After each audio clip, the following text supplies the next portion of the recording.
और इसीलिए दूसरी पंक्ति में कहा है कि गुरु आज के दिन अपने शिष्यों को वह मंत्र या वह साधना दे जिसके माध्यम से उसकी इन 6 में से सारी इच्छाएं पूरी हो सके। यह गुरु का कर्तव्य है। शिष्य का कर्तव्य है कि वह गुरु के पास पहुंचे। इसके बाद शिष्य के कर्तव्य खत्म हो जाता है। यह तो ड्यूटी उसकी है कि वह शिष्य के पास आए, गुरु के पास आए, अपने प्रेम के साथ में, आनंद के साथ में उनके चरणों में जाकर बैठे। अगर तुम बुद्धि लेकर के और अपने आप अहमन्यता लेकर के, घमंड लेकर के और अहंकार लेकर के ही गुरु के चरणों में बैठोगे तो गुरु को तुमसे तो ज्यादा अहंकार होगा, तुमसे ज्यादा ज्ञान होगा, उसको तुमसे ज्यादा चिंतन होगा। बिल्कुल जो घड़ा भरा हुआ है फुल, उसमें वो और डालेगा भी क्या? कितना डालेगा? तुम्हारे अंदर तो एक भी बूंद और डालेगा तो घड़े में से पानी निकल जाएगा। क्यों? तुम पहले ही घमंड से भरे हुए हो पूरे कि मैं मतलब मेरे कारखाना है बहुत बड़ा, गुरु जी की देखिए ऐसे कुछ। अब गुरु में तुम्हें ज्ञान कितना देगा? या तुम्हारा पूरा जीवन का आधार ही अविश्वास पर है? देवताओं की सहायता कैसे मिल सकती है? क्या हो सकता है? जिनको आस्था ही नहीं है अपने जीवन के प्रति, वह जीवन में उन्नति नहीं कर सकता। जिसको आस्था नहीं है अपनी पत्नी के प्रति, उसका गृहस्थ जीवन सुखमय हो ही नहीं सकता। जिसको आस्था नहीं है गुरु के प्रति, वह ज्ञान प्राप्त कर ही नहीं सकता। आस्था तुम्हारे अंदर पैदा होनी चाहिए, आस्था कहीं से खरीदी नहीं जा सकती। विश्वास तो पहले तुम्हारा हो, वह विश्वास अपने आप में मजबूत प्रक्रिया कर सकेगा वो, यदि आप में विश्वास हो। नकली विश्वास से काम नहीं चलेगा। अगर तुम झूठ और छल के माध्यम से विश्वास कि गुरुदेव आप बहुत महान है, आप तो अद्वितीय है, इससे काम नहीं चलेगा। तुम्हारा हृदय बोलना चाहिए, वोट बोलने की जरूरत नहीं है। तुम्हारा चेहरा अपने आप बोल जाएगा कि आपके मन में गुरु के प्रति कितनी श्रद्धा, कितना ममत्व, कितना अटैचमेंट है, क्या स्नेह है। तुम्हारे दौड़ करके चरणों में लिपटने की क्रिया कितनी है, तुम्हारे अंदर कितना भावना है। ये तुम्हारे वोट, तुम्हारे शब्द अपने आप बोल जाएंगे। वोटों से बोलने की कोई जरूरत नहीं है तुम्हें। और ऐसा चिंतन जब हो और जब वो गुरु के पास पहुंचे तो गुरु को चाहिए कि इस अद्वितीय दिवस पर, जिसको सरस्वती दिवस कहा जाता है, जिसको वसंत दिवस कहा जाता है, जहां केवल आनंद, जहां मधुरता है, जहां प्रेम है, जहां स्नेह है, जहां पूर्णता है, ऐसे दिवस के अवसर पर वह उस मंत्र को, उस साधना को दे जिसके माध्यम से उसके जीवन की इच्छा पूरी हो सके। यह कसौटी है गुरु की भी। गुरु बच नहीं सकता, गुरु बच के जा भी कहां सकता है। वो अगर मंत्र दे और आप साल भर उसका अभ्यास करें और साल भर में आप खुद डिफरेंस देखें, तब गुरु ने मंत्र सही दिया। अंततः गुरु ने फ्रॉड कर दिया, छल कर दिया, झूठ बोल दिया। ऐसे भी गुरु हो सकते हैं। गुरु तो सैकड़ों प्रकार के। गुरु तुम्हें मथुरा में, काशी में, कांची में बहुत मिलेंगे, हरिद्वार में बहुत थोक के भाव मिलेंगे। गुरु बहुत है, सदगुरु नहीं मिल सकता। गुरु तो अब आप भगवे कपड़े पहने नहीं, गुरु बन गए नहीं। उसमें कोई गुरु बनने में तो कोई जोर लगता ही नहीं। तुलसीदास जी ने कहा है कि मतलब मूंड मुंडाए भय सन्यासी, नारी मुई घर संपत्ति नासी, मूंड मुंडाए भय सन्यासी। उस जमाने में आज से 300 साल पहले पत्नी मर जाती थी या पैसा नहीं होता था, सन्यासी साधु बन जाते। सदगुरु होना चाहिए। सदगुरु का मतलब है वह शिष्य के दर्द को समझे, शिष्य के बीच में खड़ा रह सके, शिष्य की हर एक तकलीफ को एहसास कर सके, शिष्य को वह मंत्र दे सके जो उसके जीवन का अनुभव हो। यदि उसके जीवन के अनुभव का युक्त मंत्र नहीं है तो गुरु नहीं दे सकता। इसलिए आज का दिन इस दृष्टि से भी महत्वपूर्ण है कि गुरु उस कसौटी पर परख करके उसको मंत्र दे। इस मंत्र के माध्यम से तुम्हारे जीवन का कल्याण हो सकता है, जिसको प्रयोग कहा गया है, जिसको साधना कही गई है, जिसको चिंतन कहा गया है। और शिष्य का भी कर्तव्य है कि उस मंत्र को, उस साधना को परखे, देखे, श्रद्धा के साथ, विश्वास के साथ, पूर्णता के साथ, आनंद के साथ। इसलिए इस दिन को गुरु और शिष्य का संपूर्ण दिवस कहा गया है। शिष्य के लिए भी संपूर्ण दिवस है ये, गुरु के लिए भी संपूर्ण दिवस है। देवताओं की दृष्टि से, शास्त्रों की दृष्टि से यह दिवस और ये दिन आज से लगा करके अगले 2 या 3 महीने पूर्ण साधनात्मक दिवस है। और मैंने शब्द प्रयोग किया है पूर्ण साधनात्मक दिवस, इसलिए कि इन्हीं दिनों में भगवान शिव की आराधना के दिन आएंगे, शिव पूजन के दिन आएंगे। इसी दिनों में नवरात्रि के पर्व आएंगे, शक्ति की आराधना आएगी। शिव और शक्ति के दोनों पर्व साथ साथ आते हैं, शिवरात्रि का भी और नवरात्रि का भी। और फिर उन मंत्रों का, जिन मंत्रों के माध्यम से होली का पर्व भी, जिन मंत्रों के माध्यम से पूर्ण सिद्धि, सफलता, श्रेष्ठता साबर मंत्रों के माध्यम से मिल सके। तो साबर मंत्रों के लिए भी, शाक्त मंत्रों के लिए भी और शैव मंत्रों के लिए भी 3 तरह के मंत्र हुए, 3 तरह की संप्रदाय हुए, 3 तरह का चिंतन है, 3 तरीके हैं किसी भी चीज को प्राप्त करने के लिए। शैव संप्रदाय के माध्यम से, जो भगवान शिव को ही आधार बना करके और बाकी देवताओं को अधीन करते हैं। शाक्त संप्रदाय, जहां जगदम्बा को मध्यस्थ बना करके और पूरे देवताओं को और पूरे मंत्रों को अधीन करते हैं। और साबर मंत्रों के माध्यम से, यदि संस्कृत का उच्चारण नहीं आता है, ज्ञान नहीं है, तो कोई जरूर नहीं है कि संस्कृत के माध्यम से ही देवता खुश होते हो, ये कोई जरूर नहीं है। संस्कृत उस समय की भाषा थी, इसलिए संस्कृत में मंत्र लिख दिए गए, इसलिए संस्कृत में बोलते थे। आज संस्कृत भाषा नहीं है। साबर मंत्रों का मतलब है कि सीधे साधे हिंदी शब्दों के माध्यम से जो मंत्र बनने की क्रिया हुई गोरखनाथ के पद्धति के बाद, उन मंत्रों से भी वही सफलता मिलती है। तीनों संप्रदाय के माध्यम से कोई भी एक संप्रदाय आप प्राप्त करके और उस साधना को संपन्न कर सकते हैं, जो मैं साधना आपके सामने संपन्न करवा रहा हूं।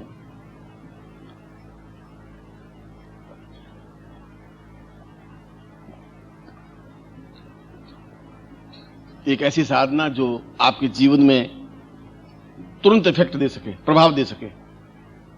आज साधना करें, 2 दिन बाद आप उसको रिजल्ट मिलना चाहिए, आपको 3 दिन में आपको अनुभव होना चाहिए उसका। ऐसी साधनाएं भी साबर मंत्र की साधनाएं या शैव संप्रदाय की साधनाएं या शाक्त संप्रदाय की साधनाएं हैं। और उन साधनाओं में से ही कोई एक साधना अपने शिष्य को गुरु दे,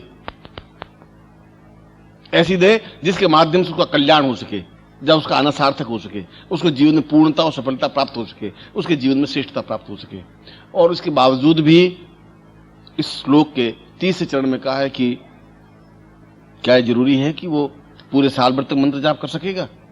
प्रश्न किया है मुंडकोपनिषद में। उत्तर दिया कि नहीं, ऐसा नहीं हो सकेगा। यदि मैं कहूं तुम्हें ये मंत्र साल भर करना है, तुम नहीं कर सकोगे। तो फिर क्या किया जाए? तो उनका केवल वसंत ऋतु की रात्रि ही अपने आप में पर्याप्त है उस मंत्र जाप को करने के लिए। पूरे साल भर तक भी मंत्र जाप करने की उसकी जरूरत नहीं है। ऐसा मंत्र जो अपने आप में तीक्ष्ण प्रभाव युक्त हो और उसको उस मुहूर्त में दिया जाए, जो मुहूर्त केवल वसंत ऋतु पर्व पर या सरस्वती दिवस पर या वसंत पंचमी की रात्रि को ही संपन्न होता है, उसी पर्व में उस मंत्र को जाप करे पूर्ण श्रद्धा के साथ, तब भी उतना ही फल उसको मिलता है जितना पूरे वर्ष भर या पूरे जीवन भर मंत्र जाप करता है। और जो श्लोक मैंने आपको सुनाया है, उस श्लोक के 4थे चरण में, 4थे अध्याय में या 4थी बात में यह कहा गया है कि ऐसा प्रत्येक शिष्य को इस रात्रि का लाभ उठाना ही चाहिए। जीवन में तो सकल पदार्थ हैं, मगर भाग्य बिना नर पावत नहीं। नहीं भाग्य है तो नहीं प्राप्त कर सकेंगे, आप मेरे सामने नहीं आ सकेंगे। नहीं भाग्य होते तो आप शायद मुझे नहीं मिलते, आप अपने घर पे होते, मैं अपने घर पे होता। सैकड़ों लोग अपने घर पे शिष्य बैठे हुए हैं। ये तो भाग्य की बात है कि आप और हम दोनों जुड़े हैं। ये भाग्य की बात है कि मैं आपको मंत्र की उस चिंतन को आपको दे रहा हूं। ये भाग्य की बात है कि आप रात को मंत्र जाप करें। ये सारी क्रियाएं आपके साथ की होनी चाहिए। और इसीलिए आज की रात्रि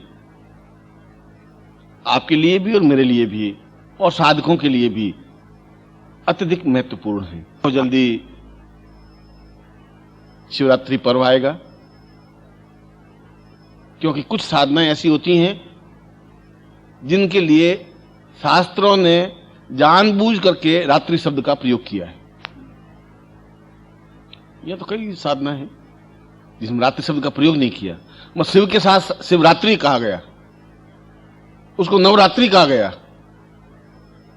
कि ये प्रयोग रात्रि को ही संपन्न हो। ये बड़ा एक लंबा चौड़ा विवेचन है कि रात्रि को ही पर्व क्यों हो, दीपावली का पूजन रात्रि को ही क्यों हो, दिन को क्यों नहीं हो। यह तो एक और आगे की चिंतन प्रक्रिया है।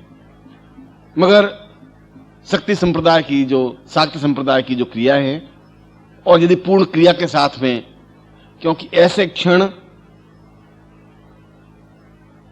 लक्ष्मी को आबद्ध करने के दिन या क्रिया या पर्व या चिंतन या क्षण दीपावली की रात्रि को एक पर्टिकुलर टाइम में आता ही है। उस टाइम को पकड़ने से जीवन में सफलता मिल सकती है। पूरे 24 घंटे और 12 महीने मंत्र जाप करने से कुछ नहीं होगा।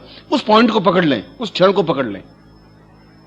और क्षण अपने आप में नश्वर नहीं होता, समाप्त नहीं होता। सब कुछ समाप्त हो सकता है, जो क्षण है वह नहीं बीत सकता, काल खत्म नहीं हो सकता। इसलिए वसंत ऋतु की रात्रि में भी कोई ऐसा पर्टिकुलर टाइम है जिस टाइम में वह क्रिया व मंत्र जाप करने पर निश्चित रूप से उस पूर्ण सिद्धि प्राप्त होती ही है जो हमारा लक्ष्य है, जो हमारा उद्देश्य है, जो हमने सोचा है कि हम जीवन में उन्नति कर सकें, हम जीवन में सफलता प्राप्त कर सकें, हम सौभाग्य प्राप्त कर सकें, हम द्रव्य प्राप्त कर सकें, हम रोग मुक्त हो सकें। ये जो मैंने पत्रिका में आपको दिया है, इसके लिए पूरी रात्रि को मंत्र जाप करने की अपेक्षा उस पर्टिकुलर समय को पकड़ सकें। और इसलिए दीपावली की रात्रि में भी बिल्कुल मुहूर्त निकलता है, इस मुहूर्त में ही लक्ष्मी के पूजन का प्रयोग और मंत्र होना चाहिए। नवरात्रि में भी ठीक वैसे क्षण आते हैं। उन क्षणों की पहचान ग्रंथों में लिखी हुई नहीं है, कि क्षण तो हमेशा बदलता रहता है। उस पुस्तक में ऐसा लिखा हुआ नहीं है कि 3:18 से ही ऐसा होना चाहिए। इस बार 3:18 से आ जाएगा, अगली बार 2:17 से आ जाएगा। वह तो गुरु ही बता सकेगा, जिसको इस बात का ज्ञान है, यदि गुरु को ज्ञान है तो। इसलिए मैंने कहा कि ये शब्द बार बार लगा रहा हूं कि गुरु को ज्ञान है तो, इसलिए कि अगर ज्ञान है नहीं तो गुरु है, पर ज्ञान है तो सदगुरु है। वो तुम्हारा कल्याण कर सकता है, वो तुम्हारे जीवन को दिशा निर्देश दे सकता है। उसको ज्योतिष का भी ज्ञान होना चाहिए, उसको आयुर्वेद का भी ज्ञान होना चाहिए, उसको शास्त्र का भी ज्ञान होना चाहिए, उपनिषद का भी ज्ञान होना चाहिए, मंत्र का भी ज्ञान होना चाहिए, यज्ञ का भी ज्ञान होना चाहिए, उनको पूर्णता का ज्ञान होना चाहिए, वो आपके साथ घुल मिल करके बात भी करना चाहिए, उसको लौकिक व्यवहार का भी ज्ञान होना चाहिए, तुम्हारी समस्याओं को सुलझाने की क्रिया भी उसके पास होनी चाहिए। और यदि नहीं है तो गुरु ऐसा नहीं कर सकता। आपको गुरुदेव बहुत तकलीफ हो, क्या तकलीफ होती, छोड़ दे, लगा दे लंगोट, आजा पीछे। अरे गुरुजी पत्नी घर में, बच्चे घर में, आप क्या बात, अरे छोड़ दे, सब कुछ छोड़ दे, ये माया नस्वर है।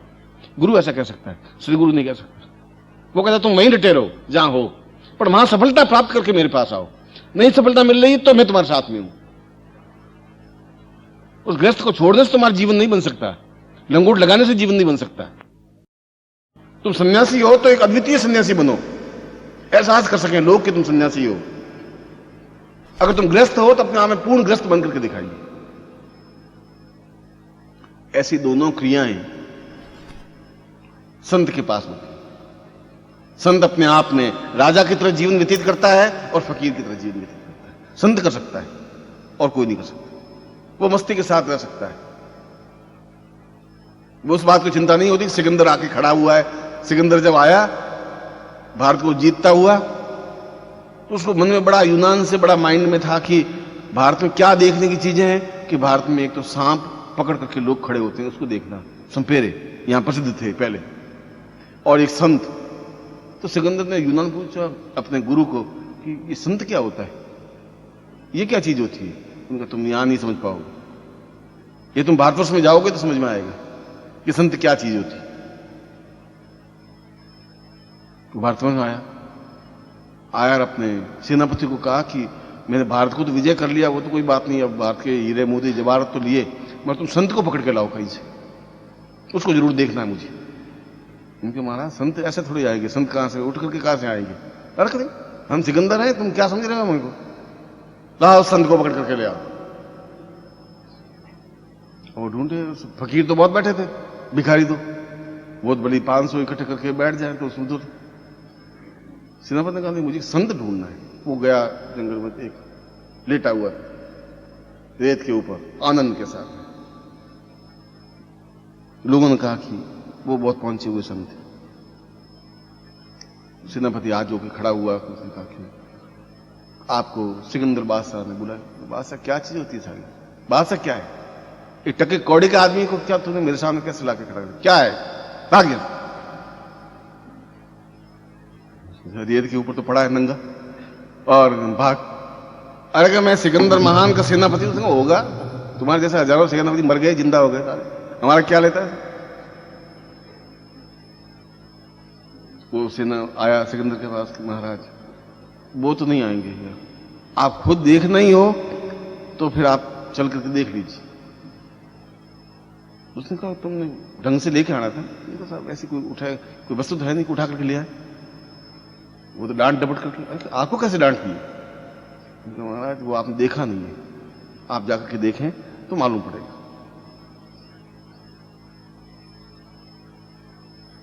वो गए सिकंदर हाथी वाथी लेकर के, रानियां को लेकर के, हीरे जवाहर में, वो बिल्कुल लंगोट लगाए हुए, बिल्कुल मस्ती के साथ में पड़े। सिकंदर जाके खड़ा हुआ, हाथ जोड़े, उनका कि मैं पूरे विश्व को विजय करने वाला सिकंदर महान हूं। महान शब्द और किसी के साथ नहीं लगा, केवल मेरे साथ लगता है।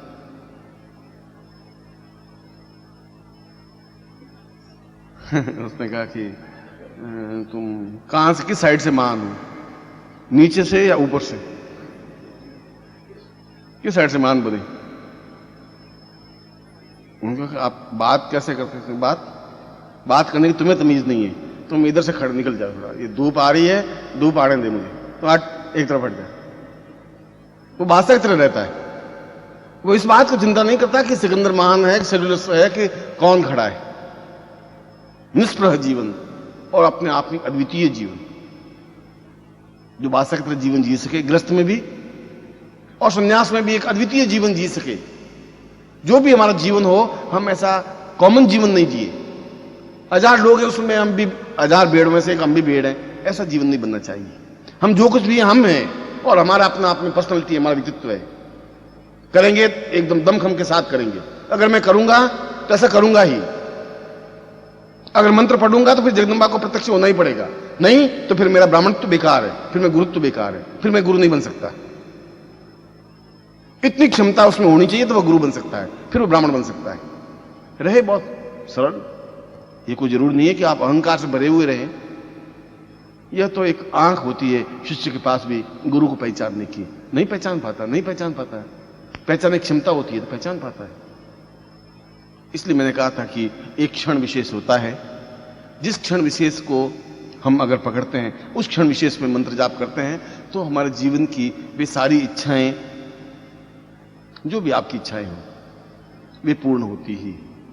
और इसीलिए ये आज का पर्व मैं आपको पूजन प्रयोग संपन्न करवा देता हूं। फिर मैं आपको बता देता हूं कि कौन सा समय आपके लिए इस पूरी रात्रि में अत्यधिक उपयुक्त है, जिसमें वो मंत्र जाप होना चाहिए। फिर मैं आपको मंत्र लिखवा देता हूं, जिस मंत्र का आपको जाप करना है। और फिर ठीक 4:30 बजे, 4:30 और 5 के बीच में वापस मैं यहां आऊंगा, हम आरती संपन्न करेंगे। और आपके पास कुमकुम होगा और पुष्प होंगे और अक्षत होंगे, चावल होंगे और यंत्र होगा। इनके पास मुद्रिका और यंत्र हैं, आगे जो बैठे हैं उनके पास में, पीछे जिनके पास केवल यंत्र ही है और जिनके पास कुछ नहीं है, वे सभी इसमें भाग लें, जो मैं आपको प्रयोग बता रहा हूं। यह जो पूर्ण प्रयोग है वो अपने आप में एक अद्वितीय प्रयोग है। कड़ा अपने आप में रक्षा प्रयोग है कि पूरा साल आपके और आपके पूरे परिवार के लिए एक रक्षा की तरह कार्य कर सके। मुद्रिका अपने आप में ऐश्वर्य की प्रतीक है, लक्ष्मी की प्रतीक है, जिससे कि आपके जीवन में ऐश्वर्यवान आप बन सकें। और यंत्र बुद्धि का प्रतीक है, सरस्वती का प्रतीक है, जिसके माध्यम से आपके जीवन में सरस्वती की आराधना बन सके, वाग्देवी की आराधना बन सके।